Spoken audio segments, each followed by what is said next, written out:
Enough is enough. We must rein in Washington's reckless spending. I'm Dr. Bob, and that's my prescription.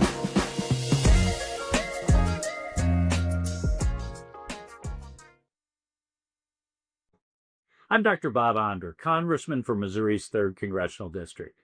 Today I want to begin with a critical matter that goes to the very heart of our rights as free citizens in a constitutional republic: the issues of constitutional rights and the rule of law. After months of investigation, former special counsel Jack Smith testified publicly before one of my committees, the House Judiciary Committee. The reality is simple. The weaponization of Biden's Justice Department was unprecedented and was exposed beyond any doubt. Yesterday's public testimony follows Jack Smith's closed-door interview last month as part of our ongoing investigation into the Biden administration's misuse of the Justice Department and the FBI. That deposition transcript revealed troubling details surrounding the targeting of President Trump and made clear just how much the department spied on the American people.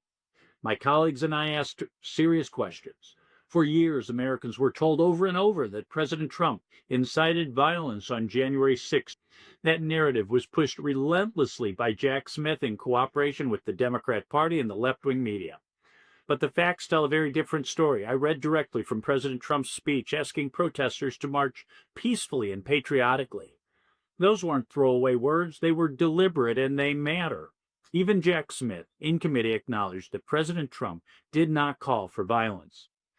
The committee questioned Jack Smith's weaponization of the DOJ, whether Smith truly acted independently in his admitted crimes, what role Merrick Garland, the Attorney General, played in supervising his investigations, whether government records were improperly stored on private devices, why the special counsel's office paid an informant $20,000, and whether Smith himself was complicit in all this abuse of power. I also asked Jack Smith why he and the Biden DOJ were in such a hurry to bring his specious case to trial. Smith indicted President Trump in November and asked for a trial date just in March 2024, just 5 months later. 5 months to review 3 million pages of evidence and thousands of hours of video. That works to over 100,000 pages of evidence per day. And he sought a gag order on President Trump so he could not defend himself in the middle of a presidential election. You can't make this stuff up. It is clear that Mr. Smith at very least sought to influence the presidential election, and at worst sought to imprison the Republican nominee for President of the United States for the rest of his life. This hearing was just the beginning, but it was a vital step toward transparency and accountability.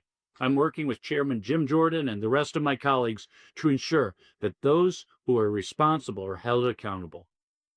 Secondly, I want to share my excitement about today's March for Life. We are blessed to have organizations like March for Life that champion supporting women, providing resources to families, and working tirelessly to protect life. Since 1973, marches across the country have brought together millions of pro-life Americans united around this cause.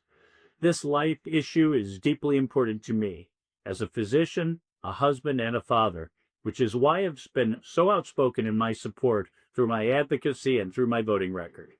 Recently, as a co-chair of the House Pro-Life Caucus and as a physician, I was honored to earn an A+ rating from SBA Pro-Life America. I believe a doctor's duty is sacred to protect life, both born and unborn.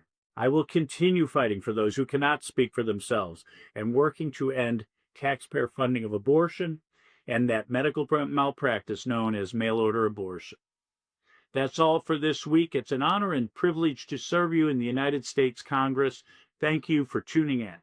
I'm Dr. Bob, and that's my prescription.